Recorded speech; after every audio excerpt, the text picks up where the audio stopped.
हमारे साथ हम भी 7वें चरण के शिक्षक अभ्यर्थी हैं। मेरा नाम ताबिश अहमद हुआ और हम और अनीसुर भाई जो 7वें चरण के लिए ये भी अभ्यर्थी हैं। हम दोनों पटना के लिए कल निकले थे और जिस तरीके से जो भी घटना हुई थी उनका पूरा विवरण जो है वो हमारे साथ अनीसुर साहब हैं, ये देंगे। सारे भारतवासियों को मेरे तरफ से सलाम, आदाब और नमस्कार। मैं आप मीडिया बंधुओं का बहुत बहुत आभारी हूँ कि आपने हमारे इस वीडियो को इस तरह दिखाया ताकि सरकार की जो पूरी पोल है वो आप लोगों ने खोल दी है। इसका मैं पूरे तौर पे आपको धन्यवाद अता करता हूँ। ठीक, धन्यवाद करता हूँ। मेरा मांग 5 है। सबसे पहला मांग ये है कि मैंने देखा, मुझे जैसा सुनने में आया कि तेजस्वी बाबू ने कहा कि जांच हो जाने के बाद जो है कार्रवाई होगी, अगर दोषी पाए गए तो आप इस बात पे गौर कीजिएगा। दूसरा, डीएम चंद्रशेखर बाबू ने कहा कि हमने जांच के आदेश दिए हैं। मेरा ये कहना है कि कातिल भी तुम ही हो और काजी भी तुम ही हो, इंसाफ कैसा होगा वो तुम ही समझ लो। सारी दुनिया के सामने मेरा वीडियो वायरल है और उसमें आप जज कीजिएगा कि ये सही है या नहीं है, या उसे एडिट करके डाला गया है। ये तो नहीं, आपके सामने पूरी सच्चाई है।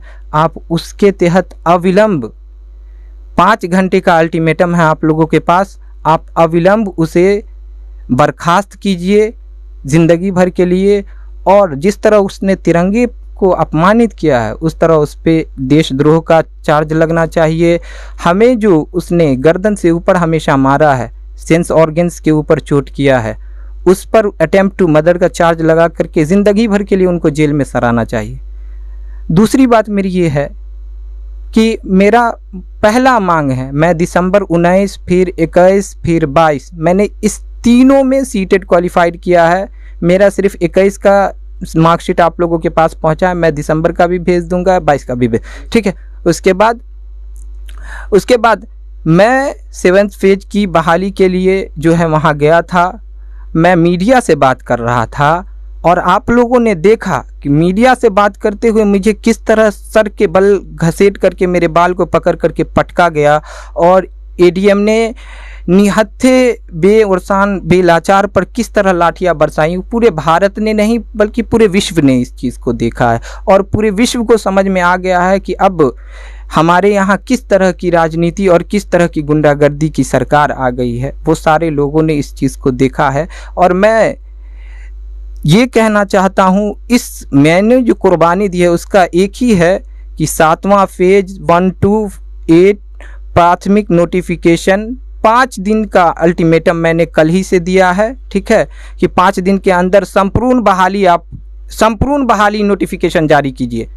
आवेदन का कब से कब तक, औपबंधिक मेधा सूची, फाइनल मेधा सूची, आपत्ति और योग काउंसलिंग, फिर नियुक्ति पत्र और योगदान का डेट, किसी भी हाल में आपको दिसंबर 2022 तक इस बहाली को पूर्ण करना है। नहीं तो आप अपनी सरकार से और आप अपने देशवासियों से, आप अपने अच्छाइयों का, तेजस्वी बाबू आप युवा हैं, आप अपने युवा नेतृत्व का जो है सम्मान खो देंगे। तीसरी बात मेरी ये है कि प्यून से लेकर के पदाधिकारी तक का जो पोस्ट होता है उस सारे का हर वार्षिक आपको कैलेंडर जारी करना पड़ेगा और पूरी बहाली को 1 साल की प्रक्रिया के अंदर आपको कंप्लीट करना पड़ेगा। चौथी बात मेरी ये है कि आप लोग हमेशा हम छात्रों को दलगत राजनीति के तहत बांटते रहते हैं। अब हम छात्र जेपी आंदोलन की तरह एकजुट हो गए हैं, संपूर्ण क्रांति का नारा हम लोगों ने अपना लिया है, तो आप लोग समझ जाइए अब हम लोग किसी भी लॉलीपॉप में नहीं जाएंगे। 5वीं बात मेरी ये है कि आप कितना भी मुड़ी रगड़ के रह जाइए, ठीक है, हम लोग जो है हमेशा यूनिटी एकता बनाए हुए हैं, हमेशा बनाए हुए रहेंगे। और इसी के साथ मैं अपना एक शेर कहना चाहता हूँ कि दरिया अब तेरी खैर नहीं, बूंदों ने बगावत कर दी है, नादान असमझ बुज़दिल इनको, लहरों ने बगावत कर दी है, हम परवाने हैं मौत सवां, लड़ने का किसको मरने का किसको खौफ, यहाँ रे तलवार तुझे झुकना होगा क्योंकि गर्दन ने बगावत कर दी है।